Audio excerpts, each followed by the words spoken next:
সহিংসতায় আহতদের দুঃখগাথা শুনলেন প্রধানমন্ত্রী। সুচিকিৎসার আশ্বাস, ধ্বংসযজ্ঞে জড়িতদের খুঁজে বের করতে চান সবার সহায়তা। লন্ডন থেকে নির্দেশ যায় যেখানে যেখানে বাঙালি আছে সেখানে সেখানে আন্দোলন করতে হবে। তাহলে যেটা করা মানে কি আমাদের দেশের ভাবমূর্তি শুধু নষ্ট না, যারা কোনো কাজ করে খাচ্ছে তাদের রুজি রোজগারও তো নষ্ট হয়ে যাবে। যারা এসবের সাথে জড়িত সারা বাংলাদেশের আনাচে গানাচে যে যেখানে আছে তাদের খুঁজে বাইর করুন এবং তাদের শাস্তির ব্যবস্থা করার জন্য সহযোগিতা করুন। আমি দেশবাসীর কাছে সেই আহ্বান জানাই। প্রতিটি হত্যার বিচার বিভাগীয় তদন্ত ও বিচার হবে বললেন কাদের। নিজেদের কর্মকাণ্ড ঢাকতে গ্রেফতার অভিযোগ ফখরুলের। কারফিউ শিথিলের সুযোগে ফিরছে কর্মচাঞ্চল্য। পুলিশ হত্যার অভিযোগে ছাত্রদল নেতা সহ গ্রেফতার 6, চিরুনি অভিযান অব্যাহত। চলমান অস্থিরতায় সবজির দাম কিছুটা কমলেও ঊর্ধ্বমুখী মাছ মাংসের বাজার, নাভিশ্বাস ক্রেতার। হ্যাঁ, কাঁচামরিচের দাম একটু কমেছে, বাট অন্যান্য যেসব নিত্য প্রয়োজনীয় জিনিসপত্র এগুলোর দাম এখনো কিন্তু কমে নাই। শুধু কাঁচামরিচ দিয়ে শুধুমাত্র বিবেচনা করলে হবে না। এবং অলিম্পিক উদ্বোধনের আগে ফ্রান্সের প্যারিসে দ্রুত গতির রেল নেটওয়ার্কে হামলা, ট্রেন চলাচল ব্যাহত।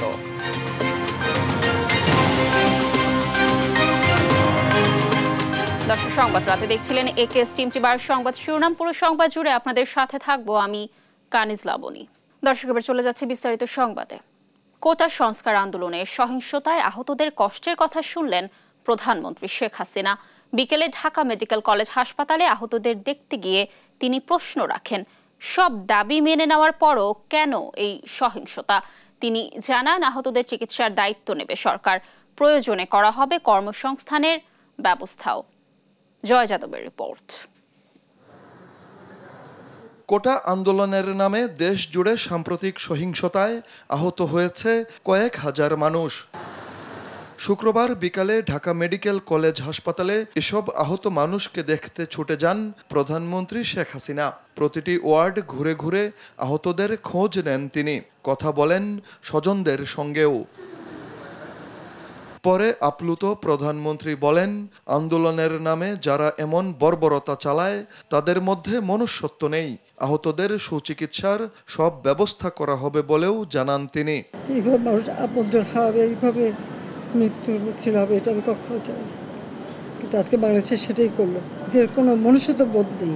এই জামাত, শিবির, বিএনপি, ছাত্রদল তারা এই সুযোগটা নিয়ে, কোটা আন্দোলনের সুযোগটা নিয়ে সারা দেশব্যাপী এই ধ্বংসাত্মক কাজ করে যাচ্ছে।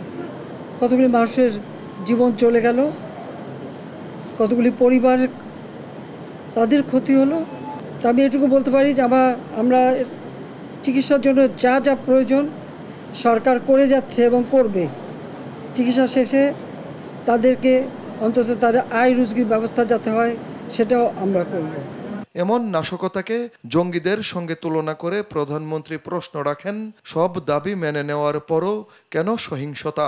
দেশের মানুষ এবং আন্তর্জাতিক ক্ষেত্রেও সবাইকে আহ্বান করব যে এই যে বর্বরতা, এই যে সন্ত্রাস, জঙ্গি এবং মানুষের হত্যা, এটা তো সম্পূর্ণ জঙ্গি কাজ।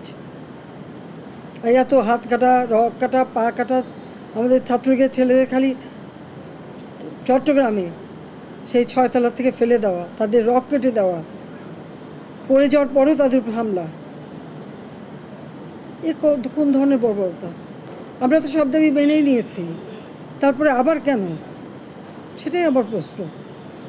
এটিকে জঙ্গিবাদকে সুযোগ করে দেওয়ার জন্য? এই ধরনের জঙ্গি সন্ত্রাসীর বিরুদ্ধে দেশবাসীকে ঐক্যবদ্ধ হয়ে রুখে দেওয়ার আহ্বান জানান প্রধানমন্ত্রী শেখ হাসিনা। যারা অপরাধী খুঁজে বের করে দিতে হবে এবং সকলে ঐক্যবদ্ধ হতে হবে এই বর্বরতার বিরুদ্ধে। জয় যাদব, দেশ টিভি, ঢাকা। এর আগে ক্ষতিগ্রস্ত বিটিভি ভবন পরিদর্শন করে প্রধানমন্ত্রী বলেন, সাজাপ্রাপ্ত তারেক রহমান লন্ডন থেকে নির্দেশ দিয়ে বিভিন্ন দেশে থাকা প্রবাসীদের উস্কে দিচ্ছে। তিনি বলেন, শিক্ষার্থীদের তিনি রাজাকার বলেননি, তার বক্তব্য বিকৃত করে আন্দোলনকে ভিন্ন খাতে নেওয়া হয়েছে। আন্দোলনের নামে যারা সহিংসতা চালিয়েছে তাদের ধরিয়ে দিতে দেশবাসীর সহযোগিতা চেয়েছেন প্রধানমন্ত্রী। জয় যাদবের আরও একটি রিপোর্ট। কোটা আন্দোলনের নামে গেল সপ্তাহে দেশ জুড়ে তাণ্ডব চালায় দুষ্কৃতিকারীরা। নজিরবিহীন আক্রমণে ধ্বংস করা হয় বিভিন্ন সরকারি প্রতিষ্ঠান ও কেপিআই স্থাপনাগুলো। জ্বালিয়ে দেওয়া হয় রাষ্ট্রীয় প্রচার মাধ্যম বাংলাদেশ টেলিভিশন। আগুনের লেলিহান শিখায় পুড়ে ছাই হয় বিটিভির পাওয়ার স্টেশন, স্টুডিও, গুরুত্বপূর্ণ নথি। পুড়িয়ে দেওয়া হয় বিটিভি মিউজিয়ামে থাকা বিরল সব যন্ত্রপাতি। সহিংসতার সেই চিত্র সরেজমিন দেখতে শুক্রবার সকালে রামপুরার বিটিভি ভবনে যান প্রধানমন্ত্রী শেখ হাসিনা। মূল ভবনের বিভিন্ন ফ্লোর ঘুরে দেখেন ধ্বংসলীলার তাণ্ডব। কথা বলেন বিটিভির কর্মকর্তাদের সঙ্গে। পরে প্রধানমন্ত্রী বলেন, যারা এভাবে রাষ্ট্রীয় সম্পত্তি ধ্বংস করেছে তারা দেশের শত্রু। এবারে পড়ানোর চরিত্রটা কিন্তু একটু আলাদা। এবারে তারা গান পাউডার ব্যবহার করেছে এবং নিমিষে সব পুরো একবারে ছাই। আজকে যারা এই টেলিভিশন সেন্টারটাকে এইভাবে পোড়ালো, সব কিছু ঘুরে ভিতরের একটা কিছু নেই যে রক্ষা পায়, তাহলে এরা কারা যে একটা দেশকে সম্পূর্ণভাবে ধ্বংস করার চিন্তা নিয়েই যেন তাদের এই আক্রমণ। আন্দোলনের সময় মেধা আর কোটা নিয়ে তার বক্তব্য বিকৃত করা হয়েছে বলেন শেখ হাসিনা। আমার একটা কথা নিয়ে তারা কিছু কতদিন প্রতিবাদ করলো। কি কথা বলেছিলাম আমি? আমার কথাটাকে বিকৃত করা হয়েছিল।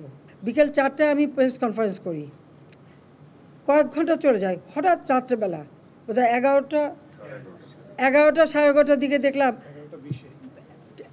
অনেক ছেলে মেয়ে বের হয়ে আসছে, মেয়েরা হল থেকে বের হয়ে আসছে। তাদের স্লোগানটা কি?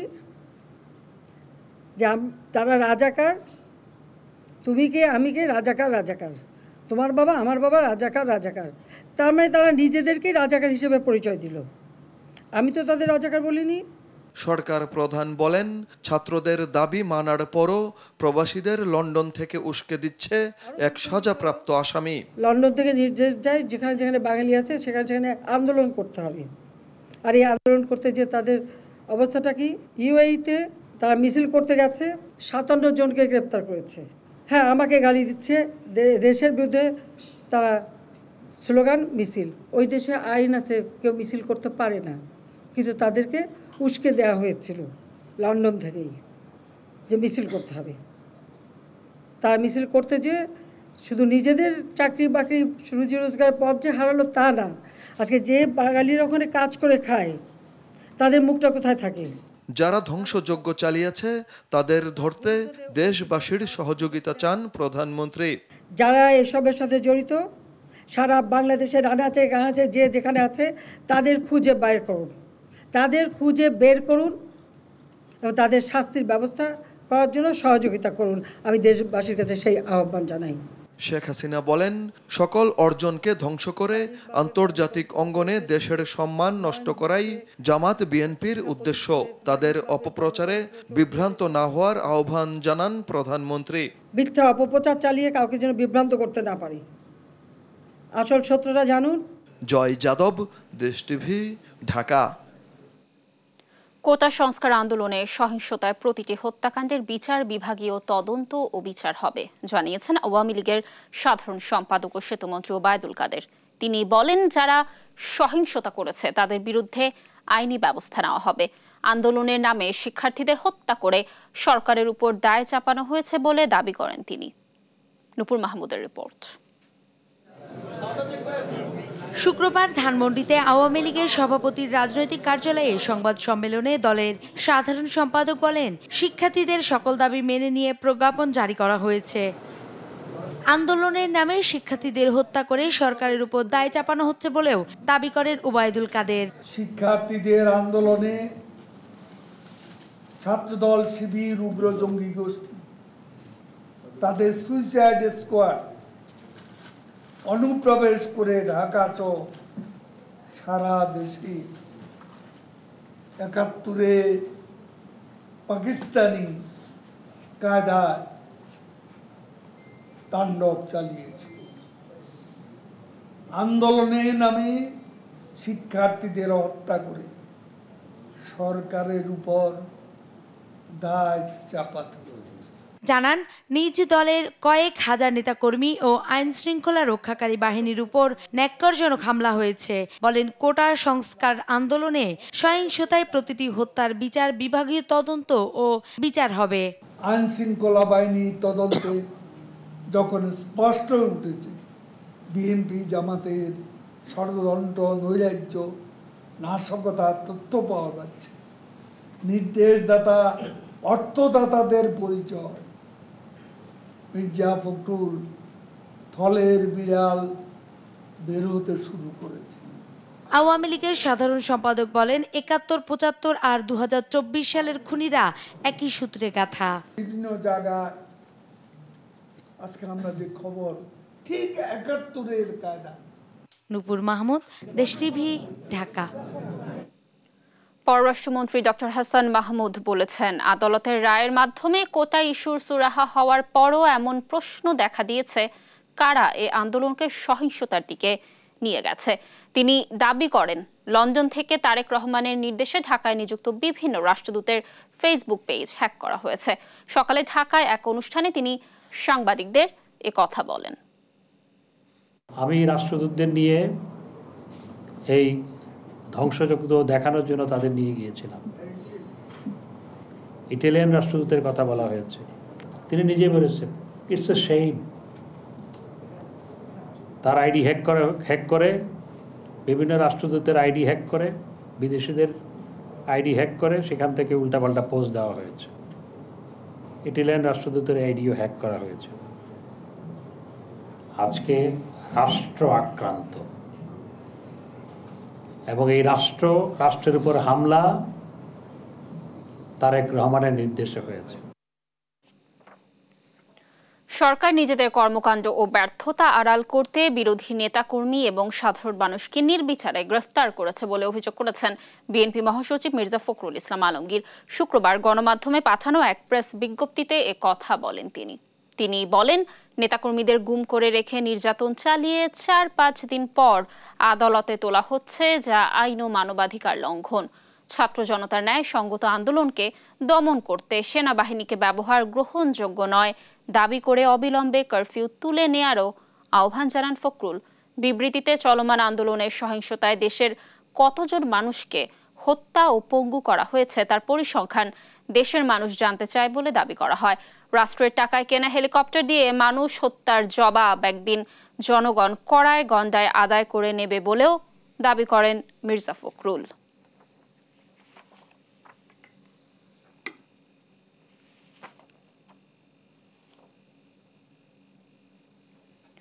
কারফিউর ৭ম দিনে কিছুটা স্বাভাবিক অবস্থায় ফিরেছে রাজধানী ঢাকা।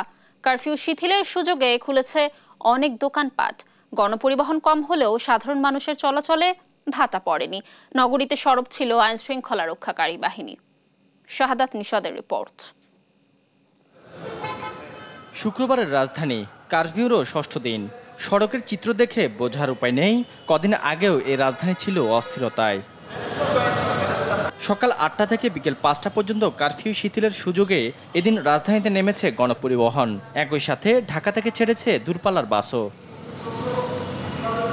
সাধারণ মানুষের নিরাপত্তার সাথে নগর জুড়ে সরব উপস্থিতি ছিল পুলিশের। বিভিন্ন পয়েন্টে সেনাবাহিনীর পাশাপাশি র্যাব ও বিজিবিরও টহল। সপ্তাহখানেক নির্বিঘ্নে চলাচলের সুযোগে স্বস্তি প্রকাশ করে সাধারণ মানুষ। দেশ এখন সুন্দর একটা অবস্থানে আছে। কোথাও কোনো বাসে আসছি, খুব সুন্দর স্বাভাবিক জীবনযাপন চলছে। ঢাকা আসছি, কোনো ধরনের কোনো যানজট বা কোনো ধরনের কোনো খারাপ কিছু দেখলাম না। সড়কে পরিবহন থাকলেও ভিড় ছিল না গাড়িতে। কোনো গ্যাঞ্জাম নাই, কিছু না, কিন্তু যাত্রী নাই, তো যাত্রী নাই, কোনো লোকই বাইরে না ঘরের। এখন অবস্থা যেটুকু দেখতেছি কোনো গ্যাঞ্জাম কোনো জায়গায় নাই। তারপরেও আমাকে তো ভাড়া ভাতি নেই, লোকজন বাসা থেকে কেউ বের হচ্ছে না। দ্রুত নগরের পরিস্থিতি স্বাভাবিক হয়ে উঠুক এমনটাই প্রত্যাশা সাধারণ মানুষের। শাহাদাত নিশাদ, দেশ টিভি, ঢাকা। কোটা সংস্কার আন্দোলনের আড়ালে পুলিশ হত্যার মূল হোতা ডেমরা থানা ছাত্র দলের আহ্বায়ক মাসুদ রানা সহ ৬ জনকে রাজধানীর বিভিন্ন স্থান থেকে গ্রেফতার করেছে পুলিশ। দুপুরে ডিএমপি মিডিয়া সেন্টারে মোহাম্মদ হারুনুর রশিদ জানান, পুলিশকে দুর্বল করতেই পরিকল্পিতভাবে হামলা ও ধ্বংসযজ্ঞ চালানো হয়, যাতে সারা দেশে প্রাণ গেছে 3 পুলিশ সদস্যের, আহত বাহিনীর আরও 1117 জন সদস্য। শাহাদাত নিশাতের আরও একটি রিপোর্ট। কোটা সংস্কার আন্দোলন ঘিরে সহিংসতায় সম্প্রতি রাজধানীর রায়েরবাগ শনির আখড়ায় 2 পুলিশকে নির্মমভাবে হত্যা করে দুর্বৃত্তরা। এদের মধ্যে একজনের লাশ ফুটওভার ব্রিজে ঝুলিয়ে রাখে তারা। কোমলমতি ছাত্রদের কোটা বিরোধী আন্দোলনকে ঘিরে এই সকল অপশক্তি, জামাত বিরোধী বিএনপি চক্র, তারা ওই শনির আখড়া রায়েরবাগ এলাকায় গিয়ে তারা আমাদের পুলিশ সদস্যদের যেখানেই পেয়েছে সেখানেই পিটিয়েছে এবং তারা ঘোষণা করেছে পুলিশকে মারতে পারলে 10,000, অর্থাৎ তাকে যদি বাড়ি দিতে পারে আর মারলে তাদের কি ছিল সেটা আমরা এখনো পাইনি তথ্যটা। এই ঘটনার মাস্টারমাইন্ড ডেমরা থানা ছাত্রদলের আহ্বায়ক মাসুদ রানা সহ 6 জনকে রাজধানীর বিভিন্ন এলাকা থেকে গ্রেফতার করে ডিবি পুলিশ। বাকিরা হলেন ইরফান, আবু বকর, রবিউল, সৌরভ ও তারেক। ডিবি জানায় সুনির্দিষ্ট প্রমাণ সাপেক্ষে তাদের গ্রেফতার করা হয়েছে। হামলায় জড়িত থাকার বিষয়টি স্বীকারও করেছে আটককৃতরা। সকালবেলা আমি কোটা আন্দোলনকারীদের সাথে শনি একটা গিয়ে মিছিল করি এবং 2টা 2:30 পর্যন্ত আমি শনি একটা থাকি। আমি সন্ধ্যার সময় যাই, যাওয়ার পরে আমি ওইখানে অনেক লোকজন দেখছি আগুন জ্বালাইতে এবং আমি নিজেও ওইখানে বাঁশ দিয়ে আগুন জ্বালাই। আমাদের নেতাকর্মী এখানে উপস্থিত ছিল, তারপরে ওইখানে সবাই লাঠি সোটা দিয়া পুলিশটাকে মাইরা ফেলাইছে। সবার কাঠ, লাঠি, বাঁশ ছিল, তো সাথে সাথে পুলিশকে ঘেরাও দিয়ে সবাই পিটিয়ে পুলিশকে হত্যা করে ফেলেছে। দুপুরে ডিবি জানান, কোটা সংস্কার আন্দোলনের আড়ালে পুলিশকে দুর্বল করতে পরিকল্পিতভাবে হামলা ধ্বংসযজ্ঞ চালানো হয়। তারা মনে করেছিল পুলিশকে মনোবল ভেঙে দিয়ে পুলিশকে যদি হত্যা করতে পারে তাহলে পুলিশ হয়তো পিছিয়ে যাবে, তখন তারা এই রাষ্ট্রকে, গণতান্ত্রিক সরকারকে তারা অকার্যকর রাষ্ট্রে পরিণত করবে এবং এই দেশটাকে আবার তারা পিছিয়ে নেওয়ার একটা মূল নীল নকশা ছিল। নাশকতায় জড়িত এবং হামলার পরিকল্পনাকারীরা যেখানে থাকুক না কেন তাদের ছাড় দেওয়া হবে না বলেও জানান পুলিশের এই কর্মকর্তা। শাহাদাত নিশাত, দেশ টিভি, ঢাকা। অলিম্পিক উদ্বোধনের আগে ফ্রান্সের রেল নেটওয়ার্কে ভয়াবহ হামলার ঘটনা ঘটেছে। স্থানীয় সময় বৃহস্পতিবার রাতে রাজধানী প্যারিসের সঙ্গে সংযুক্ত বিভিন্ন রুটের রেল লাইন ও রেলগাড়ি লক্ষ্য করে হামলা চালায় দুর্বৃত্তরা। এছাড়া বহু জায়গায় রেল লাইনে আগুনও দিয়েছে তারা। এই অবস্থায় বিপাকে লাখো মানুষ। আরও জানাচ্ছেন আফরিন মৌ। অলিম্পিক ঘিরে সাজ রব পুরো ফ্রান্স জুড়ে। এর মধ্যে অলিম্পিক উদ্বোধনের মাত্র কয়েক ঘন্টা আগে রেল নেটওয়ার্কে ভয়াবহ হামলায় স্তব্ধ সবাই। স্থানীয় সময় বৃহস্পতিবার রাতে রাজধানী প্যারিসের সঙ্গে সংযুক্ত বিভিন্ন রুটের রেল লাইন ও রেলগাড়ি লক্ষ্য করে হামলা চালায় দুর্বৃত্তরা। ফ্রান্সের রেল নেটওয়ার্ক কর্তৃপক্ষ সংস্থা SNCF এর কর্মকর্তারা জানিয়েছে, তাদের মূল লক্ষ্য ছিল উচ্চগতির ট্রেনগুলো। বিভিন্ন স্থানে রেল লাইন উপড়ে ফেলা হয়েছে। রাতে আটলান্টিক, উত্তরাঞ্চল ও পূর্বাঞ্চলের লাইনে অনেক জায়গায় ট্রেনের বগি ও স্টেশনে আগুন দেওয়া হয়েছে। ফ্রান্সের পুরো রেল নেটওয়ার্ক লণ্ডভণ্ড করতেই তারা এটা করেছে বলেও ধারণা করা হচ্ছে। একে পূর্ব পরিকল্পিত সহিংসতা বলছে কর্তৃপক্ষ। অলিম্পিকের আসরকে বাধাগ্রস্ত করতে এই ধরনের হামলা চালানো হয়েছে বলেও মনে করছেন তারা। এদিকে হামলায় বিপাকে পড়েছে লাখো মানুষ। নির্দিষ্ট সময়ে গন্তব্যে পৌঁছাতে না পেরে স্টেশনের মেঝেতেই অবস্থান করছেন তারা। ভয়াবহ হামলার নিন্দা জানিয়েছে ফ্রান্সের পরিবহন মন্ত্রী। দ্রুত এই রেল ব্যবস্থা ঠিক করার নির্দেশনাও দিয়েছেন তিনি, যদিও হামলার দায় এখনও কেউ স্বীকার করেনি। বৈশ্বিক অলিম্পিক আসর উপলক্ষে রাজধানী প্যারিসে নজিরবিহীন নিরাপত্তা জারি করেছে ফ্রান্স। সরকারি নির্দেশনা অনুযায়ী 25,000-এর বেশি পুলিশ, 10,000-এর বেশি সেনা সদস্য এবং বিভিন্ন সরকারি নিরাপত্তা সংস্থার অন্তত 2,000 কর্মী অলিম্পিক আসরের সার্বক্ষণিক নিরাপত্তার দায়িত্বে থাকবেন। আফরিন মৌ, নিউজ ডেস্ক, দেশ টিভি। দেশের শান্তি ফিরিয়ে আনতে নিরাপত্তা বাহিনী সবকিছু করছে। কাতার ভিত্তিক সংবাদ মাধ্যম আল জাজিরার সঙ্গে সাক্ষাৎকারে এমনটা জানিয়েছেন তথ্য ও সম্প্রচার প্রতিমন্ত্রী মোহাম্মদ আলী আরাফাত। তিনি দাবি করেন, সরকার শিক্ষার্থীদের সন্ত্রাসী বলেনি, আর সাম্প্রতিক কোটা সংস্কার আন্দোলনের সহিংসতার জন্য দায়ী তৃতীয় পক্ষ। We are not talking about the students. We are not referring to the students to be the terrorists and anarchists. It is the third party, those who intruded into this movement, and started doing all this. This is the third party, all the extremists and the terrorists, those who have the track record of doing all of this even in the past. The government is still determining the exact number. Once the number is determined and double checked, and they will definitely, the government will declare. কোটা সংস্কার আন্দোলনের নামে দেশজুড়ে নাশকতা ও সহিংসতা করেছে জঙ্গিরা। গোয়েন্দা তথ্য বলছে চিহ্নিত ও প্রশিক্ষিত জঙ্গিরাই এই নৃশংসতা চালিয়েছে। এরপরে আইনশৃঙ্খলা বাহিনীর টার্গেটে রাজশাহী অঞ্চলের চিহ্নিত জঙ্গিরা 13 থেকে 19 জুলাই তালিকাভুক্ত জঙ্গিদের অবস্থান নিশ্চিতে কাজ শুরু করেছে পুলিশ ও র্যাব। রবিউল ইসলামের ছবিতে কাজী শাহেদের রিপোর্ট। জঙ্গি সম্পৃক্ততায় গ্রেফতার হয়ে জামিনে থাকা ব্যক্তিরা নিয়মিত হাজিরা দেন নিকটস্থ থানায়, কিন্তু কোটা সংস্কার আন্দোলনের আগে পরে অনেকেই হাজির হননি থানাগুলোতে। এই যেমন বাগমারা থানা পুলিশের তালিকায় থাকা 42 জঙ্গির মধ্যে হাজির হয়েছিলেন মাত্র একজন। দেশজুড়ে কোটা সংস্কার আন্দোলনে সহিংসতা চালিয়েছে দুর্বৃত্তরা। এই হামলায় জঙ্গিরা জড়িত বলে তথ্য পেয়েছে আইনশৃঙ্খলা বাহিনী, ফলে তাদের প্রাথমিক টার্গেটে তালিকাভুক্ত জঙ্গিরা। যে তথ্য আমরা পেয়েছি যে রাজশাহী সহ সারা বাংলাদেশ থেকেই আসলে একটা গোষ্ঠী বা একটা দল, এরা কিন্তু ঢাকার অভিমুখে এই ঘটনা ঘটার পূর্বেই তারা কিন্তু রওনা করেছিল। আমরা বিষয়টি পরীক্ষা নিরীক্ষা করছি। কোনো সহিংসতা বা কোনো নাশকতার সাথে যদি কোনো সংশ্লিষ্টতা পাওয়া যায় তাহলে আমরা তাৎক্ষণিক আইনগত ব্যবস্থা আমরা গ্রহণ করব তাদের বিরুদ্ধে। পুলিশের তালিকায় থাকা জঙ্গিদের অবস্থান সহিংসতার আগে পরে কোথায় ছিল তার অনুসন্ধান শুরু হয়েছে। আমরা এটি তদন্তের মধ্যে রেখেছি যে এই বিষয়টি দেখে আমরা দেখব যে তারা ওই দিন কোথায় ছিল বা তাদের অবস্থান কোথায় ছিল, এটি আমরা তদন্ত করে দেখছি। যদি তারা এই ধরনের ঘটনার সাথে জড়িত থাকে অবশ্যই তাদের বিরুদ্ধে যথাযথ আইনানুগ ব্যবস্থা গ্রহণ করা হবে। তাদের অবস্থান নিশ্চিত হতে বেশি সময় লাগবে না বলছে র্যাব ও পুলিশ। আমাদের যে সদর দপ্তরের যেই গোয়েন্দা নজরদারি সেটি চলমান আছে, আমাদের নিজস্ব গোয়েন্দা নজরদারি চলমান আছে, আমরা ডিজিটাল মনিটরিং করছি, এর পাশাপাশি সাইবার পেট্রোলিং আছে। আমাদের সব কিছু সমন্বিত উদ্যোগে আমি নিশ্চিত যে যখন ইন্টারনেট ব্যবস্থা পুরোপুরি স্বাভাবিক হবে আমরা একেবারে নিশ্চিত হতে পারবো যে তাদের অবস্থানগুলি কোথায় ছিল এবং তারা আসলে কোন কাজের সাথে সম্পৃক্ত ছিল। আমাদের কাছে এখন যেই পরিমাণ প্রযুক্তি আছে আমরা তাদেরকে ট্র্যাক আউট করার মতো ট্রেস করার জন্য বা ট্র্যাক আউট করার জন্য আমাদের সকল ধরনের সুবিধা আমাদের মধ্যে বিদ্যমান রয়েছে। তালিকাভুক্ত জঙ্গির পরিবারের অন্য সদস্যদের সম্পর্কেও তথ্য সংগ্রহে মাঠে কাজ শুরু করেছে আইনশৃঙ্খলা বাহিনী। কাজী শাহেদ, দেশ টিভি, রাজশাহী।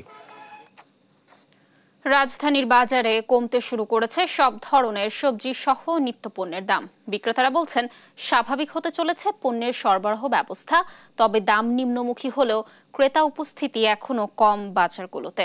অবশ্য ক্রেতারা বলছেন সরবরাহ ব্যবস্থায় কঠোর নজরদারি প্রয়োজন সরকারের। M A আজিমের report. রাজধানীর কাঁচা বাজারে মিলছে সব ধরনের সবজি, দামও নিম্নমুখী। দুদিন আগে 4 থেকে 500 টাকা কেজি দরের কাঁচামরিচ এখন বিক্রি হচ্ছে 200 টাকায়। টমেটো, গাজর, বেগুন, কাঁকরোলের দামও কমেছে 30 থেকে 40 টাকা পর্যন্ত। বিক্রেতারা বলছেন সরবরাহ ব্যবস্থা স্বাভাবিক হওয়ায় দাম নিম্নমুখী। এখন আপনি মোটামুটি সব সবজির দাম কম, সবজিও আস্তে আস্তে আমদানি বেশি। যেমন কাঁচামরিচ ছিল 400 থেকে 500 টাকা কেজি, এখন বর্তমানে 180 টাকা 200 টাকা এরকম কেজি বেচা হইতেছে। তো কমলে কি হবে, এখন তো বাজারে কাস্টমার নেই, মানুষ তো নাই, দেখেন না লোকজন একদম ফাঁকা। আজকে শুক্রবার বসে রয়েছে একদম ফ্রি। অবশ্য অপরিবর্তিত আছে মাংসের দাম। গরুর মাংস 800 আর খাসির মাংস বিক্রি হচ্ছে 1100 টাকায়। আন্দোলন আর কারফিউর প্রভাব পড়েনি মুরগির মাংসের দামেও। কারফিউর আগে মাংস পরিবর্তন হয়েছিল না, যে রেট আসলে ওই রেটই আসছিল, কিন্তু দাম বাড়েও নাই কমও নাই। একটা গরু কাইটা 2 দোকানে ভাগ করে নিতে হয়, একটা গরু বেচতে খুব সমস্যা হয়ে জায়গা। সারাদিন সকাল থেকে লয়ে 40-35 কেজি গোছ সকাল থেকে ধরে রাতের 11টা বন্দি বয়ে বেচছি ভাই। ক্রেতারা বলছেন আন্দোলন আর কারফিউর মধ্যে আকাশচুম্বী হওয়া পণ্যের দাম কিছুটা কমছে, তবে বাজার এখনো ক্রেতার নাগালের বাইরে। হ্যাঁ, কাঁচামরিচের দাম একটু কমেছে, বাট অন্যান্য যেসব নিত্য প্রয়োজনীয় জিনিসপত্র এগুলোর দাম এখনো কিন্তু কমে নাই। শুধু কাঁচামরিচ দিয়ে শুধুমাত্র বিবেচনা করলে হবে না। এটা তো আপনার দেশে যুদ্ধ লাগলেও আমাদের খেতে হবে, সবাইকেই খেতে হবে, ঠিক আছে। যে কোনো পরিস্থিতিতে আমাদেরকে মানে নিত্য প্রয়োজনীয় জিনিস এটা আমাদের প্রয়োজন। সেই ক্ষেত্রে আমি মনে করি দেশের যেই সিচুয়েশন হোক না কেন সেক্ষেত্রে মানে সরবরাহের জন্য স্মুথ থাকে, যাতে নাকি প্রত্যেকটা মানুষ তার ক্রয় ক্ষমতার মধ্যে থাকে। বাজারগুলোতে সরবরাহ অব্যাহত থাকায় দাম বাড়েনি মাছের। কারফিউ আন্দোলন বা কোনো রাজনৈতিক কর্মসূচি কোনো কিছুতেই প্রভাব পড়ার কথা না নিত্যপণ্যের সরবরাহ ব্যবস্থায়, কিন্তু তারপরও বারবারই এগুলোর দোহাই দিয়ে বাড়ানো হয় নিত্যপণ্যের দাম। সরকারের কঠোর পদক্ষেপ এ বিষয়গুলোতেও দাবি করছে সাধারণ মানুষ। এম এ আজিম, দেশ টিভি, ঢাকা।